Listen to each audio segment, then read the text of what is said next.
जय श्री गणेश। नमस्कार, मैं आचार्य संजय द्विवेदी।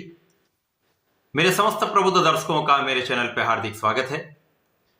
प्रिय दर्शकों, आज मैं कर्क राशि का वर्ष 2025 का वार्षिक राशिफल लेकर आपके सम्मुख उपस्थित हूं। वर्ष 2025 कर्क राशि के जातकों के लिए किस प्रकार का फल देने वाला है, इस वर्ष में आपको कितना लाभ मिलेगा, कितनी प्रगति होने वाली है, भाग्य का कितना साथ मिलेगा, कार्यक्षेत्र कितना प्रबल होगा, स्वास्थ्य समस्याएं अथवा स्वास्थ्य का भाव कितना रहने वाला है, धन तथा लाभ कितना प्राप्त होने वाला है, परिवार का भाव कैसा रहेगा, वैवाहिक संबंध तथा संतान का पक्ष कितना बलवान रहेगा, इस वर्ष में कितनी अपॉर्चुनिटीज आपको प्राप्त हो सकती हैं अथवा कहीं पर कोई समस्या है तो उसका क्या निराकरण है।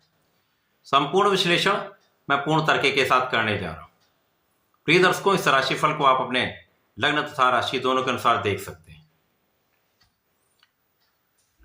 प्रिय दर्शकों, ये जो वर्ष 2025 है, हमारा सनातन वर्ष 30 मार्च 2025 से प्रारंभ होगा, क्योंकि यहां से ही चैत्र माह की प्रतिपदा प्रारंभ होगी, हमारा नव वर्ष प्रारंभ होगा। 30 मार्च को जो ग्रहों की स्थितियां वो इस प्रकार होंगी। शनिदेव अपनी राशि का परिवर्तन कर चुके होंगे तथा मीन राशि में प्रवेश कर चुके होंगे, जिसके कारण कर्क राशि से ढैया का जो प्रभाव चल रहा था वो समाप्त हो जाएगा। कर्क राशि के लिए शनिदेव का ये गोचर भाग्य भाव में प्रारंभ होगा, जो अत्यंत विशिष्टता देने वाला है। इसी प्रकार से आपके नवम भाव में राहु का गोचर चल रहा है तथा आपके एकादश भाव में गुरुदेव बृहस्पति गोचर कर रहे होंगे। इस वर्ष में शनिदेव तो पहले ही परिवर्तन कर लेंगे 29 मार्च को।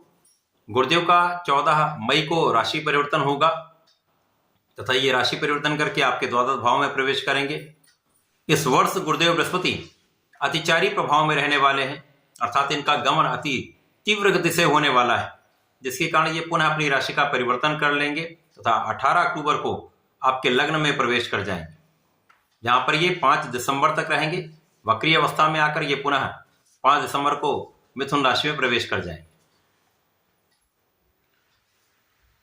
प्रिय दर्शकों, ये जो वार्षिक फलन है सदा ही 3 मुख्य ग्रहों पर आधारित होता है, जो गुरुदेव बृहस्पति हैं, शनिदेव हैं तथा राहु है, क्योंकि इन्हीं तीनों का एक लंबी अवधि के लिए गोचर काल होता है। गुरुदेव 1 वर्ष के लिए गोचर करते हैं, शनिदेव का गोचर काल सर्वाधिक समय के लिए होता है, जो 2.5 वर्ष गोचर करते हैं, तथा राहु 1.5 वर्ष के लिए किसी राशि में भ्रमण करते हैं। अब राहु 18 मई को राशि परिवर्तन कर लेंगे। 18 मई को जब ये राशि परिवर्तन करेंगे तो ये कुंभ राशि में आपके अष्टम भाव में जाएंगे तथा केतु का गोचर आपके द्वितीय भाव में प्रारंभ होगा। तो ये संपूर्ण स्थितियां इस वर्ष आपके साथ रहने वाली। सर्वप्रथम तो इस वर्ष का प्रारंभ ही आपके लिए अत्यंत प्रभावी हो रहा है, क्योंकि आपके राशि से शनिदेव की ढैया का प्रभाव समाप्त हो रहा है। अब क्योंकि शनिदेव की ढैया का प्रभाव आपके अष्टम भाव में था, जिसके कारण सर्वाधिक जो प्रभावित वाला भाव था आपका दशम भाव था, तो कार्य क्षेत्र की जो समस्याएं थी इस वर्ष में उनका समापन होगा, समस्याएं दूर होंगी। यहां से आपके जीवन में प्रगति के कई अवसर आपको प्राप्त होंगे। इस वर्ष में गुरुदेव का अतिचारी प्रभाव विशेष रूप से जब ये आपके लग्न में होंगे, इसी प्रकार से शनिदेव का आपके भाग्य भाव में जाना आपके लिए बहुत कार्यों में प्रगति कराने वाला होगा, विशिष्ट बनाने वाला होगा। शनिदेव जब आपके नवम भाव में पहुंचेंगे, वहां पर राहु भी होंगे, जिसके कारण शनि और राहु का एक असाध्य योग बनेगा, अनप्रेडिक्टेबल योग बनता है, जो अचानक कुछ लाभ भी करा सकता है, कहीं कुछ समस्या भी देता है। जब यहाँ पर शनि और राहु का अति मित्र का भाव होता है, तो वर्तमान समय में राहु शनि के नक्षत्र में है, तो ज्योतिष में राहु को शनिवत भी कहा गया है।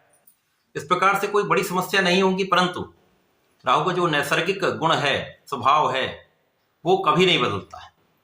यहां पर जो अभी तक राहु नवम भाव में होकर आपके भाग्य को बाधित कर रहे थे, संतान पक्ष को पीड़ित कर रहे थे, शिक्षा में अवरोध कर रहे थे, कहीं ना कहीं आपके स्वास्थ्य में समस्या करके आपको उतना परिश्रम नहीं करने दे रहे थे, जिसके कारण कार्यक्षेत्र में भी बाधाएं और जीवन में कहीं ना कहीं एक अव्यवस्था का प्रभाव प्राप्त हो रहा था। अब यहां पर शनिदेव के पहुंचने के पश्चात यहां पर अंकुश लग जाएगा। इस पूरे वर्ष में शनिदेव और गुरुदेव का प्रभाव राहु के दुर्योग को कम करने वाला है तथा आपको बहुत बैलेंस करने वाला है, समस्याओं को सुलझाने वाला है। अब शनिदेव जब यहां पर होंगे तो जो भाग्य की बाधाएं हैं वो दूर होंगी, जो कार्यक्षेत्र के अवरोध हैं वो दूर होंगे, कार्यक्षेत्र में निरंतरता आएगी, कार्यक्षेत्र में आपकी प्रगति होना प्रारंभ हो जाएगी तथा लाभ की मात्रा भी बढ़ने लगेगी। यद्यपि इस वर्ष में शनिदेव उतना लाभ जितना आप एक्सपेक्ट करते हैं वो आएगा, परंतु उसमें समय लगेगा, आपको निरंतर प्रयास करना पड़ेगा, लेकिन पहले से अधिक आपको यहाँ पर लाभ प्राप्त होने वाला है।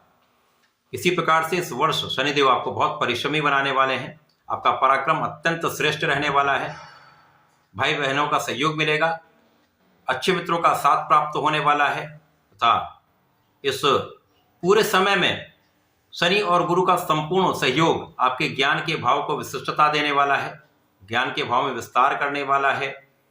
शिक्षा में जो समस्या आ रही थी, जो अवरोध आ रहे थे, जो मन आपका विरत हो रहा था, वो दूर होंगी समस्याएं तथा आपका पढ़ाई में एक अच्छा परिणाम आने वाला है।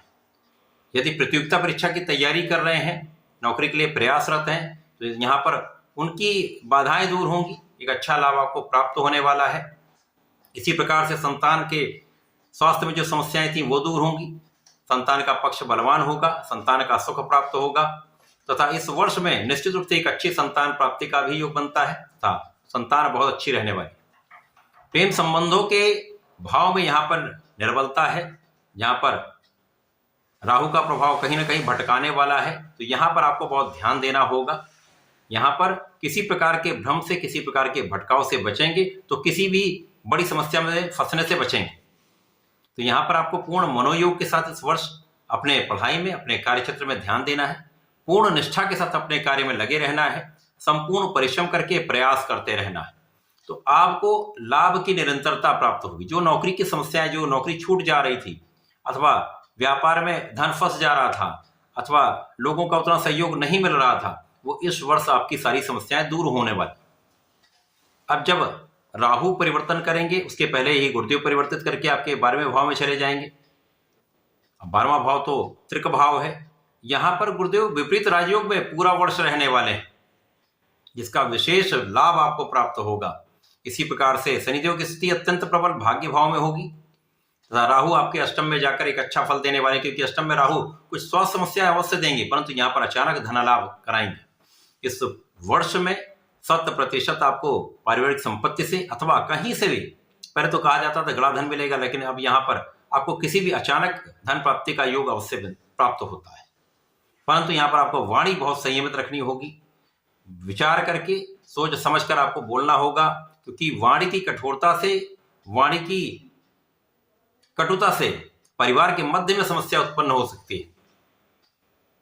यहाँ पर आपके स्वास्थ्य में आपको ध्यान रखना होगा, अच्छे लाइफस्टाइल को अडॉप्ट करना होगा, जीवन शैली में परिवर्तन करिए, भोजन शैली में परिवर्तन करिए, भोग विलास से बच के रहिए, समस्याएं कम से कम होंगी। इस प्रकार से इस पूरे वर्ष में जहां जहां राहु का दुष्प्रभाव है वहां पर गुरु का एक सकारात्मक प्रभाव प्राप्त हो रहा है।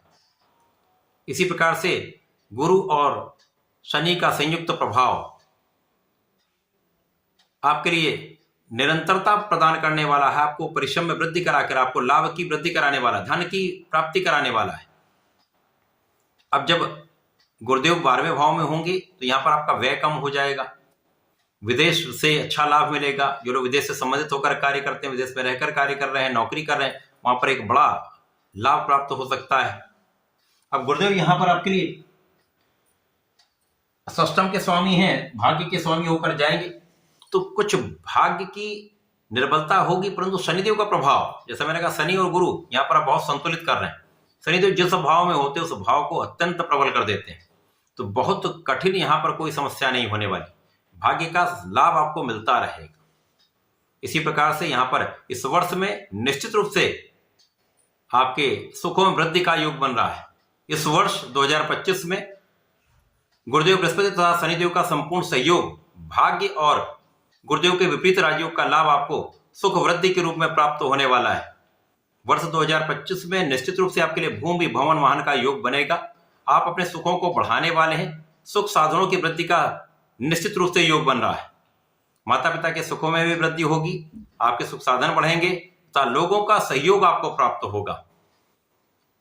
इन स्थितियों में जब आप ऐसी स्थिति में होते हैं तो यहां पर विपरीत परिस्थितियों में भी कभी कभी आपको बड़ा लाभ मिल जाता है। जहां पर आप सोचते हैं कि यहां पर मुझे लाभ प्राप्त होगा, तो वैसी भी स्थितियां आपके लिए पक्षधर हो जाती हैं। इस वर्ष में जब तक गुरुदेव बृहस्पति आपके 12वें भाव में रहेंगे, यहां पर शत्रुओं पर संपूर्ण अंकुश रहेगा। यदि आप ऋण लेने का प्रयास कर रहे थे वो प्रयास सार्थक होगा। यदि आप लोन चुकाना चाहते हैं तो आप अपने ऋणों से मुक्त भी हो सकते हैं। यहाँ पर रोगों की संभावना कम से कम होगी, परंतु जो लोग जिनकी कुछ आयु अधिक है उनको यहाँ पर शुगर के रोग से, डायबिटीज से सावधान रहना चाहिए। अपने खाने पीने पर नियंत्रण रखना चाहिए तथा योगा प्राणायाम करना चाहिए।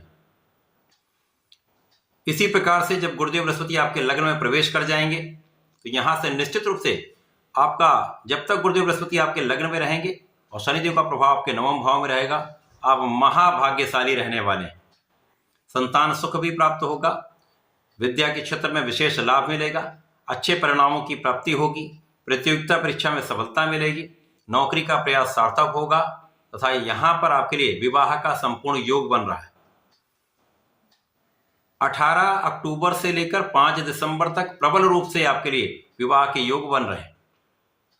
इसी प्रकार से जीवन साथी के साथ सामंजस्य बहुत अच्छा रहेगा, आपसी प्रेम में वृद्धि होगी तथा साझेदारी में यदि कुछ कार्य करते हैं, व्यापार करते हैं, किसी प्रोफेशन में है, वृद्धि का अवसर आपको मिलेगा।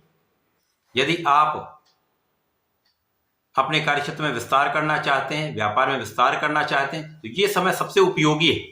18 अक्टूबर से 5 दिसंबर का जो समय है आपके लिए अत्यंत लाभदायक है, क्योंकि इस समय में अचानक धन प्राप्ति भी होगी, भाग्य का संपूर्ण साथ भी मिलेगा तथा आपका मनोबल श्रेष्ठ रहने वाला है। ज्ञान का भाव भी श्रेष्ठ रहेगा, क्योंकि यहाँ पर गुरुदेव उच्च की राशि में होकर आपके लग्न में विराजमान रहेंगे। ज्ञान, बुद्धि, धैर्य, साहस, पराक्रम, समस्त गुण आपके अंदर आने वाले हैं। बहुत विवेकशील आप रहने वाले हैं तथा ज्ञान का संपूर्ण उपयोग आप यहाँ पर करने वाले हैं। अब शनिदेव पर भी इनकी दृष्टि का प्रभाव रहेगा, जिसके कारण आपकी एनालिसिस बहुत अच्छी रहने वाली। आप बहुत विचार करके किसी कार्य को करने वाले हैं। आप यदि उच्च शिक्षा प्राप्त करना चाहते हैं तो आपका प्रयास सार्थक होगा। यदि आप रिसर्च के क्षेत्रों में जाना चाहते हैं तो आपके लिए अत्यंत महत्वपूर्ण समय है, लाभकारी समय है। जब गुरुदेव पुनः 5 दिसंबर को वापसी करेंगे तथा मिथुन राशि में चले जाएंगे, तो यहाँ पर शनि और राहु का किसी प्रकार से कोई परिवर्तन नहीं है। गुरुदेव 12वें भाव में जाएंगे, पुनः विपरीत राजयोग का लाभ आपको देंगे, तो अचानक ही कार्यक्षेत्र में नए अवसर आपको प्राप्त हो सकते हैं, नई नौकरी की प्राप्ति हो सकती है, जीवन में वृद्धि का अवसर मिलेगा, ज्ञान में वृद्धि होगी, विशेष ज्ञान में यहाँ पर वृद्धि होने वाली तथा आध्यात्मिकता में वृद्धि होने वाली। आपके पूजा पाठ में आपका मन भी लगेगा, कुछ यात्राएं भी आप कर सकते हैं, आध्यात्मिक यात्राओं में आपका कुछ व्यय हो सकता है। कर्क राशि के जातकों के लिए ये वर्ष अत्यंत विशेष है, जब आपके कार्यक्षेत्र की बाधाएं दूर होंगी, धन वृद्धि का अवसर मिलेगा, धन का आप संचय भी कर पाएंगे। वर्ष 2025 में आपके सुख साधनों वृद्धि का पूर्ण योग बन रहा है, जब आप अपने भूमि भवन वाहन का सुख लेने वाले हैं तथा पूरे वर्ष आप भाग्यशाली रहने वाले हैं। तो कहीं पर कोई बड़ा अवरोध इस वर्ष नहीं आने वाला। पूरे वर्ष में आपको नियमित रूप से भगवान भोलेनाथ की आराधना करनी चाहिए। नमः शिवाय पंचाक्षर मंत्र का नित्य कम से कम 1 माला का जप अवश्य करें। प्रत्येक सोमवार को भगवान भोलेनाथ पर दूध का अर्पण करें तथा जल अर्पित करते हुए बेलपत्र का अर्पण करते हैं तो श्रेष्ठ लाभ मिलता है। तो ऐसा करके इसका लाभ लें, उपयोग करें। धन्यवाद, नमस्कार।